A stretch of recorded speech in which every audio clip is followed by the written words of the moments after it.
உன்னை பற்றி நீ சிந்தித்தாய் என்று சொன்னால், உனக்குள்ள எவ்வளவு அத்தாட்சிகளை நான் வைத்திருக்கிறேன் என்று சிந்தித்தால், உன்னுடைய பலகீனம் புரிந்து விட்டால் நீ என்ன விளங்கி விடுவாய் தெரியுமா? நான் ஒரு அடிமை. தொடருங்க. அதாவது மனிதன் தன்னுடத்தில் இருக்கக்கூடிய பலகீனங்களை மனிதன் புரிந்து கொண்டான் என்று சொன்னால், தன்னுடைய பலகீனங்களை அவன் தெரிந்து கொண்டான் என்று சொன்னால், தன்னை பற்றி மனிதன் ஆராய்ச்சி பண்ணினால் மனிதனிடத்தில் எவ்வளவு பலகீனம் இருக்குது என்பதை மனிதன் புரிந்து கொள்வான். அதன் மூலம் தன்னை விட ஒரு சக்தி வாய்ந்தவன், இந்த உலகத்தையே படைக்கக்கூடிய ஒரு சக்தி வாய்ந்தவன் இருக்கிறான் என்பதை புரிந்து கொள்வான். எனவே மனிதன் தன்னை பற்றி சிந்தித்து அதனுடைய முடிவு என்ன தெரியுமா? தான் கடவுள் என்று புரிய மாட்டான், தன்னை படித்த ஒரு கடவுள் இருக்கிறான் என்பதை புரிந்து கொள்வான். அதுதான் இந்த இடத்துல இஸ்லாம் சொல்லக்கூடியது. கடவுளாக மனிதன் மாறுவதற்கு வாய்ப்பும் இல்லை, அப்படி இருக்கவும் முடியாது. அதை இந்த சந்தர்ப்பத்தில் சொல்லிக் கொள்கிறேன். நன்றி முகமது. மனோகர் அவர்கள், நீங்கள் கூறுங்கள். சரி, பரிசுத்த வேதாமத்தின் போதனையின்படி மனிதன் படைக்கப்பட்டவன். படைக்கப்பட்ட படைப்புகள் எவையும் கடவுளாக முடியாது, அதாவது சிருஷ்டிகளாக முடியாது. படைக்கப்பட்டவர்களை பராமரிப்பதற்கு, பாதுகாப்பதற்கு, வழிநடத்துவதற்கு இறைவன் தேவை என்று நாங்கள் பார்க்கிறோம். அவன் மனிதனானவன் வழிநடத்தப்பட வேண்டியவன், பயிற்சிக்கப்பட வேண்டியவன், கற்றுக் கொடுக்கப்பட வேண்டியவன் என்று வேதத்திலிருந்து நாம் கற்றுக்கொள்கின்றோம். மனிதன் அந்த நியமனத்துக்குள் உட்பட்டவனாய் இருப்பதனால் அவன் தன்னை தானே முழுமையாக ஆள முடியாது. காரணம், அவனுடைய நாட்கள் படைத்தவனுடைய கரத்தில் இருக்கிறது. மனிதனுடைய குடியிருப்பின் காலங்களையும் எல்லைகளையும் படைத்தவன் முன்குறித்திருக்கின்றார், நியமித்திருக்கின்றார் என்று பரிசுத்த வேதாமத்தில் எழுதப்பட்டிருக்கின்றதை பார்க்கின்றோம். அப்போ காலத்துக்குட்பட்ட மனிதன் காலங்களுக்கு அப்பாற்பட்ட இறைவனாக ஒருபோதும் முடியாது என்று பார்க்கிறோம். அதே வேளையில் மனிதன் தன்னை சரியான முறையிலே தெரிந்து கொண்டால், அறிந்து கொண்டால், உண்மையிலேயே அழுகதான் வரும், கவலைதான் வரும், வெட்கப்பட வேண்டி வரும். ஏனென்று சொன்னால் அவன் பிறப்பினால், சிந்தையினால், கிரியைகளினால், சுபாவத்தினால் அவன் பாவ சுபாவம் உள்ளவனாய் இருக்கின்றான் என்று நாங்கள் பார்க்கிறோம். பரிசுத்த வேதாமத்தின் போதனையின்படி மனிதனுடைய இருதயத்துக்குள் இருந்து பொல்லாத சிந்தனைகள், விபச்சாரங்கள், வேசித்தனங்கள், கொலைபாதகங்கள், களவுகள், பொருளாசைகள், துஷ்டதனங்கள், கபடுகள், காமவிகாரம், வன்கண், தூசணம், பெருமை, மதிகேடு, இப்படிப்பட்ட காரியங்களை சார்ந்த அநேக காரியங்கள் அவனுடைய மனித சுபாவத்திலும் அவனுடைய இருத்து நினைவுகளிலிருந்து புறப்படுகின்றன, வருகின்றன. அதற்கு இணைய அவனுடைய கிரியைகள், சிந்தனைகள், பேச்சுக்கள் பாவமுள்ளதாக இருக்கின்றது என்று பார்க்கின்றோம். பாவமுள்ள மனிதன் தன்னைத்தானே ரட்சித்துக்கொள்ள திராணி இல்லாமல் இருக்கின்ற போது அவன் தன்னைத்தானே எப்படி வழிநடத்த முடியும்? தனக்குத்தானே எப்படி மேய்ப்பனாக இருக்க முடியும்? ஆடுகளுக்கு மேய்ப்பன் எப்போதும் அவசியம், மாணவர்களுக்கு ஆசிரியன் எப்போதும் அவசியம், பிள்ளைகளுக்கு பெற்றோர்கள் எப்போதும் அவசியம் என்று நாம் பொதுவான இயற்கை நிலையிலே இருந்து சாதாரண பொது அறிவின்படியே நாங்கள் விளங்கிக் கொள்ளக்கூடியதாக இருக்கிறது. அப்போது மனிதன் கடவுளாக முடியாது. மனிதன் தன்னுடைய சுபாவத்தை அறிந்து கொள்வானாக இருந்தால், தன்னுடைய அந்த சுபாவத்தின் அடிப்படையில், சிந்தனை அடிப்படையில் தன்னை முழுமையாக அறிந்து கொள்வானாக இருந்தால், அவன் பாவம் உள்ளவன் என்பதை அறிவதனால் இரட்சகர் தேவை, தன்னை வழிநடத்துவதற்கு இறைவன் தேவை என்பதை அவன் கண்டுகொள்ளுவான். ஆக கற்றுக்கொள்வது என்ன? மனிதன் உண்மையிலே பரிசுத்த வேதாமத்தில் பல பகுதிகளிலே மனிதர்களை அல்லது கடவுள் இறைவன் தனது ஜனங்களை மந்தைகளுக்கு, ஆடுகளுக்கு ஒப்பிடுவதை கூட நாங்கள் பார்க்கின்றோம். காணாமல் போன ஆட்டை தேடி ஆண்டவர் வர வேண்டியிருந்தது என்று அங்கே நாங்கள் சுவிசேஷத்திலே பார்க்கின்றோம். இயேசு கிறிஸ்து சொல்கின்றார், காணாமல் போன ஆடை, இழந்து போனதை தேடுவோம், ரட்சிக்குமே வந்தேன் என்று கர்த்தராகிய இயேசு கிறிஸ்து பரிசுத்த வேதாமத்திலே குறிப்பிடுவதை பார்க்கின்றோம். திரளான ஜனங்கள் அவ்விடத்திலே வருகின்ற போது அங்கே மத்தேயு 6ஆம் அதிகாரத்தில் எழுதப்பட்டிருக்கின்றது, அவர்கள் அந்த ஜனங்கள் மேய்ப்பனில்லாத ஆடுகளைப் போல தொய்ந்து போனவளாக, சிதறப்பட்டவளாக இருந்தபடியால் அவர்கள் மேல் மனதுருகி அவர்களுக்கு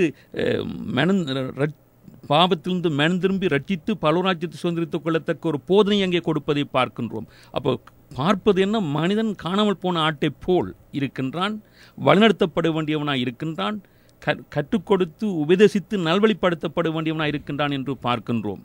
அதனால் தேவனுடைய மனுஷனாகிய பேதுரு என்பவன் சொல்கின்ற போது சொல்கின்றான், சிதறுண்ட ஆடுகளைப் போல் இருந்தோம், காணாமல் போன ஆடுகளைப் போல் இருந்தோம், இப்பொழுதோ எங்கள் ஆத்துமாக்களுக்கு மேய்ப்பெரும் கண்காணியமாக இருக்கின்ற இறைவனிடத்திலே நாங்கள் திருப்பப்பட்டிருக்கின்றோம் என்று பொருள்பட அங்கே பேதுரு என்ற தேவனுடைய மனுஷன் பரிசுத்த வேதாமத்தில் எழுதியிருக்கின்றதை பார்க்கின்றோம். இயேசு கிறிஸ்து சொல்கின்றார், நானே நல்ல மேய்ப்பனும், நான் ஆடுகளுக்காகத்தான் ஜீவனை கொடுக்க வந்தவர் என்றும் அங்கே குறிப்பிடுவது நாம் பார்ப்பது என்ன?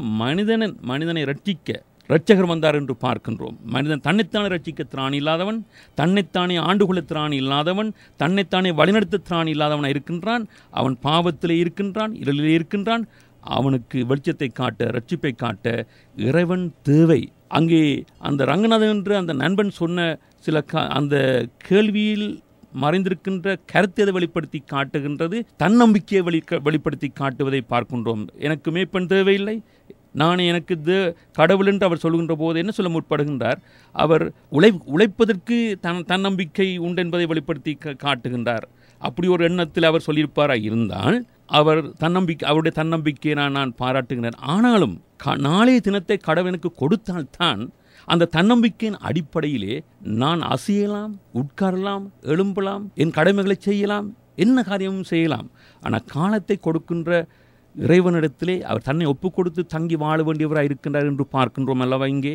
ஆக அவர் கடவுளாக முடியாது, அவர் பாவம் உள்ளவர். அவர் தன்னுடைய நம்பிக்கையை நாளை தினத்தை கொடுக்கின்ற தேவனிடத்திலே தன் நம்பிக்கையை வைத்து அவருடைய வேத வசனங்களின்படி கற்பனையின்படி வாழ்கின்ற போது அவர் உண்மையிலேயே ரட்சிப்பின் வழியை அவர் கண்டுகொள்ள முடியும். அன்பானவர், அடுத்த கேள்வி என்னவென்று பார்க்கலாம். நிகழ்ச்சியில் இணைந்து கொள்ளும் அடுத்த நேரம் சந்திக்கவிருக்கின்றோம். வணக்கம். வணக்கம், யார் பேசுகிறீர்கள்? ஜெயராஜாவா? உலகத்திலே சமயம் இல்லை என்றால் எப்படி இருக்கும் என்ற கேள்வி. அடுத்தது இந்த கம்யூனிஸ்ட் நாடுகள் எல்லாம் சமயம் பற்றி இல்லாமல் அவர்கள் எல்லாத்தையும் வந்துள்ளார்கள். இந்த சமயம் என்றது என்ன? எம்ஜிஆர் சிவாஜி மாதிரி ஜீவனாண்டு அவர்கள் ஒற்றுமையா இருக்கிறார்கள். ரசிகர் என்ன சொன்னீர்கள்? சமயம் என்றால் எம்ஜிஆர் சிவாஜி மாதிரியா? அவர்கள் பிழைச்சு கொண்டிருக்கிறார்கள். அடியார்கள் அடிவட்டி சாயினம். சரி, நன்றி ஐயா உங்களுடைய கேள்விக்கு. நன்றி, வணக்கம். மனிதர்களுக்கிடையே ஒப்பீடு நடக்கின்றது. அதாவது எம்ஜிஆர் சிவாஜி மாதிரி மதங்களையும் ஆக்கிவிட்டார், சமயங்களை ஆக்கிவிட்டார்கள். அப்போது இந்த நிலை போனால் எப்படி இருக்கும் என்று கொஞ்சம் சிந்தித்தும் பார்க்க வேண்டும். சமயங்கள் இருந்தென்ன, இல்லாமல் விட்டால்.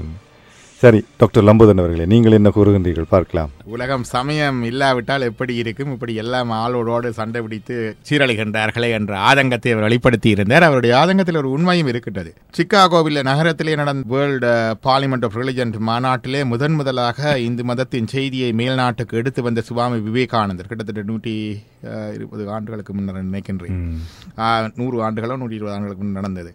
அவர் சொல்லுகின்றார், இந்த சமயத்தை பற்றி சொல்லுகின்றது போன்று சொல்லுகின்றார், the sectarianism, bigotry and its horrible descent and fanaticism have long been possessed this beautiful. இந்த மத வாதங்களும் பிரிவினைவாதங்களும் அதனுடைய அடிப்படை ஃபெனாட்டிசிசம் என்று சொல்கிற அந்த கடுங்கோட்பாட்டு வாதங்களும் நீண்ட காலமாக இந்த அழகான பூமியை பீடித்திருக்கின்றன. They have filled the earth with violence, drenched it often with human blood, destroyed civilizations and sent whole nations into despair and disappearance. இந்த மதவாதத்தினால, இந்த மதச்சண்டைகளினாலே வன்முறை நிறைந்திருக்கின்றது. எத்தனையோ தரம் மனித குருதிகளினாலே இந்த பூமியும் மண்ணும் நனைந்திருக்கின்றது. எத்தனையோ நாகரிகங்கள் அழிக்கப்பட்டிருக்கின்றன. எத்தனையோ சமூகங்கள் தொலைக்கப்பட்டிருக்கின்றன. Had it been these horrible demons, not there, human society would be far more advanced than that it is now. இந்த கொடூரமான இந்த மதவாதங்கள் இல்லாவிட்டால் இன்றைக்கு எங்களுடைய உலகம் இன்றைக்கு இருக்கிறதை விட எவ்வளவோ நன்மையானதாக இருந்திருக்கும் என்று சொல்லி அவருடைய பிரசங்கத்திலே சொல்லுகின்றார். அதிலே உண்மை இருக்கின்றது. நாங்கள் சமயத்தின் பெயரால் எத்தனையோ பெயரை கொண்டிருக்கின்றோம், எத்தனையோ யுத்தங்கள் நடத்திருக்கின்றன. சொல்லுவார்கள், 2 உலகமாயுத்தங்களில் இறந்த மக்களின் எண்ணிக்கையை விட எங்களுடைய வரலாற்றுக்கு உட்பட்ட காலத்திலே சமயப்போரினால் இறந்த மக்களின் எண்ணிக்கை அதிகமாக. சிலுவை யுத்தம் 1, 2, 3 உலகமாயுத்தங்கள். இன்றைக்கும் கூட உலகத்தில் இருக்கிற அமைதி இனத்துக்கு அடிப்படை காரணத்தை எடுத்து பார்த்தால் 2 வேறு மதங்களுக்கு எடுக்கின்ற போட்டியும் ஒருவருக்கு ஒருவர் இல்லாத சகிப்புத்தன்மை இல்லாமையும் தான் அதற்கு அடிப்படை காரணமாக இருக்கின்றது. இன்றைக்கு ஒரு விமானத்தில் ஏறி நாங்கள் நிம்மதியாக பயணம் செய்ய முடிவதில்லை. நாடுகள் பலவற்றிலே இருக்கிற பிரச்சனைகள் பூதாரமாக பூத கண்ணாடி ஒன்று வாக்கப்படுகின்றன. இன்னொன்று சில நாடுகளில் இருக்கிற பலவித பிரச்சனைகளை அவர்கள் மற்ற விதமாக பார்க்கின்றார்கள், வலு சிறுமையாக அதை புறக்கணித்து விடுகின்றார்கள். இப்படியான விஷயங்கள் எல்லாம் இந்த எத்தனையோ விஞ்ஞானிகள் சமயத்தினாலே அளிக்கப்பட்டிருக்கின்றார்கள். எத்தனையோ மனநோயாளிகளும் வயோதிபர்களும் உயிரோடு கொளுத்தப்பட்டிருக்கின்றார்கள். இது எல்லாம் எங்களுடைய வரலாறு, சமயத்தினாலே நடந்த வரலாற்று உண்மைகள். அப்படி இருக்கின்ற பொழுது அதுக்கு சொல்லுவார்கள் என்று கேட்டால் எங்களுடைய திருமந்திரத்திலே சொல்லுவார்கள், ஒன்றது பேரூர் வலியதற்காருள நன்றிது தீதிது என்றுரையாளர்கள் குன்று குறைத்தெழு நாயத்தார்களே. அது ஒரு பேர் ஒரு இறைவனுடைய இடத்துக்கு போவதற்கு அதற்கு 6 வழிகள் இருக்கின்றன. இதிலே அது நல்லது இது நல்லது என்று கண்டுபிடிப்பவர்கள் பார்நோய் வெளிச்சத்திலே மலைக்குன்றை பார்த்து குறைக்கின்ற நாய்க்கு ஒப்பானவர்கள்.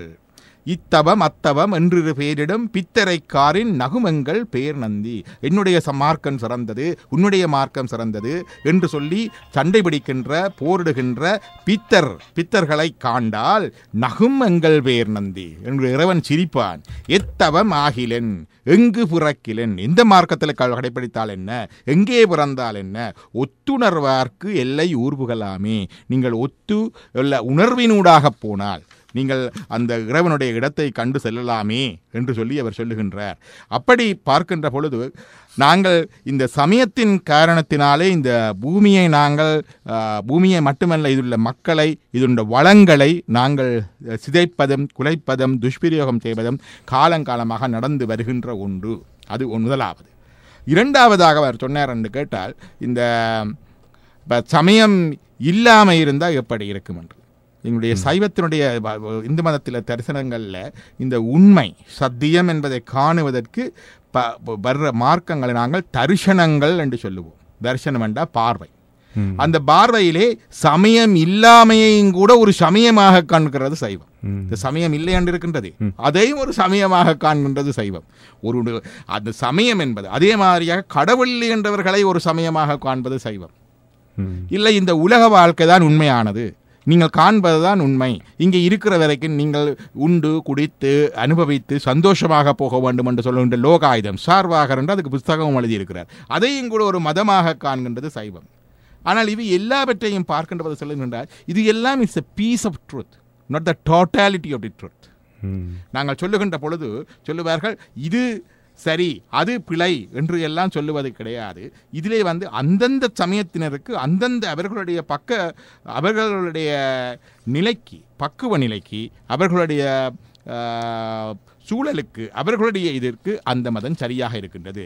இது my point of view and your point of view and everyone's point of view is a correct point of view, but none's point of view is a whole point of view. There is something beyond any vision of things என்று சொல்லுவார்கள். அதாவது எல்லாருடைய வாதங்களும் என்னென்ன உண்மையை ஒவ்வொருவரும் தேடுகின்றோம். நாங்கள் ஒருவர் நாங்கள் இதிலே ஒருவர் ஏமாற்றவில்லை, ஏமாற்றி பிழைக்க வரவில்லை. நான் கண்ட உண்மையை நான் சொல்லுகின்றேன். என்னுடைய இஸ்லாமிய என்பர் தான் கண்ட உண்மையை தான் சொல்லுகின்றார். என்னுடைய கிறிஸ்தவ என்பர் இங்கே வந்திருந்து தான் கண்ட உண்மையை சொல்லுகின்றார். எல்லோரும் உண்மையைத்தான் நாங்கள் கண்டிருக்கின்றோம். ஆனால் இதிலே பார்த்தால் ஒவ்வொன்றுக்கொன்று முரண்பாடாக இருக்கின்றது. இது ஏனென்று சொன்னால் ஒவ்வொரு உண்மையையும் நாங்கள் ஒவ்வொரு விதமாக பார்க்கின்றோம். அந்த கஜ நியாயம் என்று சொல்லுவார்கள். அந்தகன் என்றால் பார்வை இல்லாதவன், கஜம் என்றால் யானை. பார்வை இல்லாத ஒருவன் யானையை பார்த்து ஒருவன் தூணை போல இருக்கின்றது, ஒருவன் முரத்தை போல இருக்கின்றது, ஒருவன் துடைப்பத்தை போல இருக்கின்றது என்று சொன்ன கதை இருக்கின்றது இல்லையா? அதே மாதிரியாக நாங்கள் எங்களுடைய இதை பார்த்து உண்மை இப்படி இருக்கின்றது இப்படி இருக்கின்றது என்று சொல்லுகின்றோம். ஆகவே இவற்றை எல்லாவற்றையும் தரிசனங்கள் என்று சொல்லுவார்கள். அப்ப அந்தந்த தனக்கு உண்மையாக இருந்து உண்மையை தேடுகின்றவர்களுக்கு பார்க்கும் பொழுது எனக்கு கடவுள் ஒன்று இருப்பது என்று தெரியவில்லை என்று சொன்னால் அவனுடைய நிலையிலே அது சரியாக இருக்கின்றது. ஆனால் இது ஆத்மீக பயணம் எங்களுக்கு எத்தனையோ பிறவிகளுக்கு கூட வருகின்றது. வீட்டில் இறையை அடைந்து அந்த நிலையை அடைய வேண்டும். ஆனால் அந்த நிலையிலே கொண்டே அவனுக்கு மேலான இதை கொடுக்க முடியாது. இது ஒரு சங்கத்தில் சேருவது மாதிரி அல்ல. சமயம் என்பது உள்ளுக்கிருந்து அகத்தில் இருந்து வர வேண்டும். இது ஒரு பக்குவனில் ஒரு பூவா ஒரு மலரானது மொட்டாகி இருந்து மலராகி பூத்து வருவது போல இது ஒரு பக்குவ நிலை உள்ளுக்கிருந்து வர வேண்டும், வெளியிலே இருந்து வருவது அல்ல ஆத்மீகம். ஆத்மா என்பது ஒருவருக்கு உள்ளுக்கு இருப்பது. அந்த ஆத்மீகம் உள்ளுக்கு இருந்து மலர வேண்டும். அப்ப அதை சொல்லுவார்கள், தொன்னூல் பரசமயம் தோறும் அதுவதுவே நன்னூல் என தெரிந்து நாட்டுவித்து. இது குமரகுமர சுவாமிகள் கந்தர்கலிவன்பால சொல்றார். ஒவ்வொரு மற்ற சமயத்து நூல்களிலேயும் அந்தந்த நூல்களையே இதுவே உண்மையான நூல், இதில் சொல்லப்பட்ட செய்தியே உண்மையான செய்தி, இதுவே மார்க்கம் என்று சொல்லி எங்களுக்கு அந்தந்த சமயங்களிலே நம்பிக்கை வர பண்ணி இந்த எங்களுடைய ஆத்மீக பயணத்தை பல பிறவிகளினூடாக பல சமயங்களினூடாக பல மார்க்கங்களினூடாக இறைவன் நடத்தி கொண்டு வருகின்றான் என்ற இதை எங்களுடைய சைவ மதம் சொல்லுகின்றது. ஆகவே உலகம் சமயம் இல்லாமல் இருக்கின்றதும் சமயம் இருப்பதும் சமய குழப்பங்களும் எல்லாவற்றையும் கண்டு இதிலே எங்களுடைய உள்நோக்கிய பார்வை ஒன்று இருக்கின்றது. அதே நேரம் நாங்கள் ஒரு டோட்டலிஸ்டிக் வியூ, எல்லா மதங்களும் சொல்லுகின்ற